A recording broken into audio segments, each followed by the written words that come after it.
7-ാം നൂറ്റാണ്ട് മുതലേ ചൈനയിൽ മുസ്ലിങ്ങൾ താമസിക്കുന്നുണ്ട്. ചൈനയിൽ ഇപ്പോൾ ഏകദേശം 2 കോടി മുസ്ലിങ്ങൾ ഉണ്ടാകും. ചൈനയിലെ മുസ്ലിങ്ങൾ 2 തരമുണ്ട്. രാജ്യത്തിന്റെ കിഴക്ക് ഭാഗത്തുള്ള ഹുവായ് മുസ്ലിങ്ങൾ കമ്മ്യൂണിസ്റ്റ് പാർട്ടി അംഗങ്ങളും ഗവൺമെന്റിൽ ഉയർന്ന സ്വാധീനമുള്ളവരുമാണ്. അവർക്ക് പള്ളിയിൽ പോകുവാനും നോമ്പ് നോൽക്കുവാനും ഇസ്ലാമിക ആചാരങ്ങൾ പരിപാലിക്കുവാനും ഗവൺമെന്റ് സഹായം ലഭിക്കുന്നുണ്ട്. അതേസമയം രാജ്യത്തിന്റെ പടിഞ്ഞാറ് ഭാഗത്തുള്ള വീഗാർ മുസ്ലിങ്ങൾ ഷിൻജാങ് പ്രദേശത്തും തൊട്ടടുത്തുള്ള സംസ്ഥാനങ്ങളിലും താമസിക്കുന്നു. അവർ ഗവൺമെന്റിനെ അനുസരിക്കുവാനോ കമ്മ്യൂണിസ്റ്റ് പാർട്ടിയുടെ ആജ്ഞാനുവൃത്തികളായി നിൽക്കുവാനോ തയ്യാറല്ല.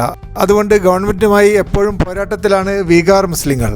ഏകദേശം 1 കോടിയോളം ഹുവായ് മുസ്ലിങ്ങളും അത്ര തന്നെ വീഗാർ മുസ്ലിങ്ങളും ചൈനയിലുണ്ട്. അതിനു പുറമെ 12 ലക്ഷത്തോളം കസാക്ക് മുസ്ലിങ്ങളും അത്ര തന്നെ കിർഗിസ്ഥാൻ മുസ്ലിങ്ങളും ഇവിടെയുണ്ട്. ചൈനയുടെ പടിഞ്ഞാറ് ഭാഗം സെൻട്രൽ ഏഷ്യയുമായി ചേർന്ന് നിൽക്കുന്ന പ്രദേശം ധാരാളം മുസ്ലിങ്ങൾ താമസിക്കുന്ന ഒരു ഏരിയ ആയതുകൊണ്ട് ഈ ഭാഗത്തിനെ ഖുറാൻ ബെൽറ്റ് എന്നാണ് സാധാരണ വിളിക്കാറുള്ളത്. ചൈനീസ് ഗവൺമെന്റുമായി യോജിച്ചു പോകുന്ന ഹുവായ് മുസ്ലിങ്ങളോട് നല്ല നിലപാടാണ് ഗവൺമെന്റിന് ഉള്ളത്. ചൈനയിൽ കർക്കശമായ കുടുംബാസൂത്രണ നിയമങ്ങൾ നിലവിലുണ്ടെങ്കിലും മുസ്ലിങ്ങൾക്ക് ഇതിൽ ഇളവ് അനുവദിച്ചിട്ടുണ്ട്. നഗരപ്രദേശങ്ങളിൽ 2 കുട്ടികൾ ഉണ്ടാകുവാനും ഗ്രാമപ്രദേശങ്ങളിൽ 4 കുട്ടികൾ വരെ ഉണ്ടാകുവാനും മുസ്ലിങ്ങൾക്ക് അനുവാദമുണ്ട്. അടുത്ത കാലത്തായി ചൈനയുടെ പടിഞ്ഞാറ് ഭാഗത്തുള്ള ഷിൻജാങ് പ്രദേശത്തേക്ക് ധാരാളം ഹുവൈ മുസ്ലിങ്ങൾ കുടിയേറിയിട്ടുണ്ട്.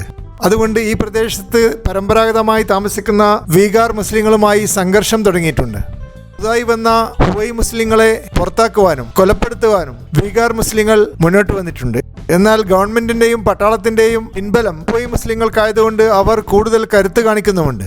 അതുകൊണ്ടാണ് പടിഞ്ഞാറൻ ചൈനയിൽ എപ്പോഴും സംഘർഷം നിലനിൽക്കുന്നത്.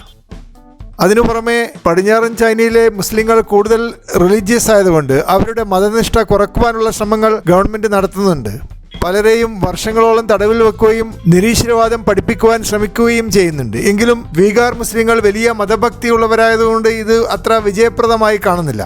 ഈ പ്രദേശങ്ങളിൽ നോമ്പ് നോൽക്കുന്നതിനും പള്ളികൾ പരിപാലിക്കുന്നതിനും ഗവൺമെന്റിന്റെ എതിർപ്പുണ്ട്. എന്നാൽ കിഴക്കൻ ചൈനയിൽ പള്ളികൾക്ക് നല്ല സംരക്ഷണവും മുസ്ലിങ്ങളുടെ ആചാരങ്ങൾ പരസ്യമായി നടത്തുന്നതിന് നല്ല പ്രോത്സാഹനവും ഗവൺമെന്റ് നൽകുന്നു. അതിന് കാരണം ഹുവായ് മുസ്ലിങ്ങൾക്ക് ഗവൺമെന്റിനോടുള്ള അടുത്ത സൗഹാർദ്ദമാണ്. എങ്കിലും അടുത്ത കാലത്തായി പള്ളികളുടെ മിനാരങ്ങൾ നീക്കുവാനും പള്ളികൾ പ്രാർത്ഥനാ മുറികളാക്കി മാറ്റുവാനും ചൈനീസ് ഗവൺമെന്റ് ശ്രമിക്കുന്നുണ്ട്. ചില പള്ളികൾ മറ്റാവശ്യങ്ങൾക്ക് വേണ്ടി അലോട്ട് ചെയ്യുകയും ചെയ്യാറുണ്ട്. ഷിൻജാങ് പ്രവിശ്യയിലുള്ള വീഗാർ മുസ്ലിങ്ങൾ സെൻട്രൽ ഏഷ്യൻ രാജ്യങ്ങളുമായി അടുത്ത ബന്ധം പുലർത്തുന്നവരാണ്. അതുകൊണ്ട് ചൈനയുടെ ഏകാധിപത്യം അവർക്ക് തീരെ ഇഷ്ടപ്പെടുന്നില്ല. എന്ന് മാത്രമല്ല, പ്രത്യേക രാജ്യത്തിനു വേണ്ടി അവർ വാദിക്കുകയും ചെയ്യുന്നുണ്ട്. ഇത്തരത്തിൽ രാജ്യവിരുദ്ധമായ പ്രവർത്തനങ്ങളിൽ ഏർപ്പെടുന്നത് കൊണ്ടാണ് വീഗാർ മുസ്ലിങ്ങളോട് ഹുവൈ മുസ്ലിങ്ങൾക്ക് എതിർപ്പുള്ളത്. ഹുവൈ മുസ്ലിങ്ങൾക്ക് വിദേശ രാജ്യങ്ങളുമായി ബന്ധമില്ലാത്തതുകൊണ്ട് അവർ ചൈനീസ് ദേശീയ മെയിൻ സ്ട്രീമിൽ ലയിച്ചു ചേർന്നിരിക്കുകയാണ്. ഏകദേശം 300 വർഷം പഴക്കമുള്ളതാണ് ഹുവായ് മുസ്ലിങ്ങളും വീഗാർ മുസ്ലിങ്ങളും തമ്മിലുള്ള ശത്രുത. ഈ 2 വിഭാഗത്തിൽപ്പെട്ട മുസ്ലിങ്ങൾക്ക് പരസ്പരം കല്യാണം കഴിക്കുവാനും സാധിക്കുകയില്ല. ഹുവായ് മുസ്ലിങ്ങൾ പൊതുവെ സൂഫി വിഭാഗങ്ങളിൽ മെമ്പർഷിപ്പ് ഉള്ളവരാണ്. ജാഹിരിയ തെരീക്കത്തിലും ഖാദിരിയ തെരീക്കത്തിലും മെമ്പർഷിപ്പുള്ള സൂഫികളാണ് കൂടുതൽ ഹുവായ് മുസ്ലിങ്ങളും. ടാജിക് മുസ്ലിങ്ങൾ കൂടുതലും ഇസ്മായിലി വിഭാഗത്തിൽപ്പെട്ട ഷിയാക്കളാണ്.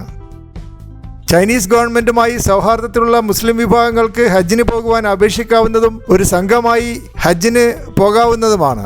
ഒരു വർഷം ശരാശരി 10,000 ചൈനക്കാർ ഹജ്ജ് കർമ്മം അനുഷ്ഠിക്കുന്നുണ്ട്. ചൈനയിലെ ഗവൺമെന്റുമായി യോജിച്ചു പോകുന്ന മുസ്ലിങ്ങൾക്ക് ധാരാളം ആനുകൂല്യങ്ങൾ നൽകിയിട്ടുണ്ട്. പ്രത്യേകമായ മക്ബറകളും കല്യാണങ്ങൾ നടത്തുവാൻ ഇസ്ലാമിക രീതി അനുവദിക്കുന്ന നിയമവും ഇസ്ലാമിക ഉത്സവങ്ങളും ആഘോഷങ്ങളും നടത്തുവാനുള്ള അനുവാദവും അവർക്ക് നൽകിയിട്ടുണ്ട്. എന്നാൽ പടിഞ്ഞാറ് ഭാഗത്തുള്ള വീഗാർ മുസ്ലിങ്ങൾക്ക് യാതൊരു തരത്തിലുള്ള മതസ്വാതന്ത്ര്യവും അനുവദിച്ചിട്ടില്ല. പുരുഷന്മാർ കൂടുതലും ജയിലുകളിലാണ് താമസിക്കുന്നത്.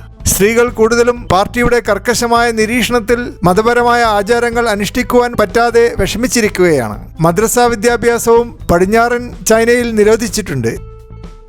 എന്നാൽ കിഴക്കൻ ചൈനയിലെ ഹുവായ് മുസ്ലിങ്ങൾക്ക് ഇത്തരത്തിലുള്ള യാതൊരു നിയന്ത്രണവും ഉണ്ടായിട്ടില്ല. അവർ കമ്മ്യൂണിസ്റ്റുകാരായതുകൊണ്ട് പാർട്ടിയുടെ മുഖ്യധാരയുമായി നല്ലപോലെ യോജിച്ചു പോകുന്നുണ്ട്. ചൈനയുടെ ഏത് ഭാഗത്ത് നോക്കിയാലും ധാരാളം മുസ്ലിം പള്ളികൾ കാണാം.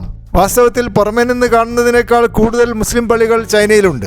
ചൈനയിലെ മുസ്ലിം പള്ളികൾ മിനാറട്ടുകളുള്ള പരമ്പരാഗത ശൈലിക്ക് പകരം ചൈനീസ് വാസ്തുശില്പ മാതൃകയിലാണ് ഉണ്ടാക്കാറുള്ളത്. അതുകൊണ്ട് പെട്ടെന്ന് കണ്ടാൽ ബുദ്ധിസ്റ്റ് പഗോഡയാണെന്ന് തോന്നിപ്പോകും. അതുകൊണ്ടാണ് ചൈനയിൽ വളരെയധികം പള്ളികളുള്ളതായി പുറമേയുള്ളവർക്ക് ഐഡന്റിഫൈ ചെയ്യാൻ പറ്റാതിരിക്കുന്നത്. ചൈനയുടെ പടിഞ്ഞാറ് ഭാഗത്തുള്ള റെസ്റ്റോറൻറ്റുകളിൽ ഹലാൽ ഭക്ഷണമാണ് നൽകുന്നത്. ഹലാൽ സർട്ടിഫിക്കേഷൻ നൽകുന്ന ഏജൻസികൾ ഗവൺമെന്റ് അനുവദിച്ചു കൊടുത്തിട്ടുണ്ട്.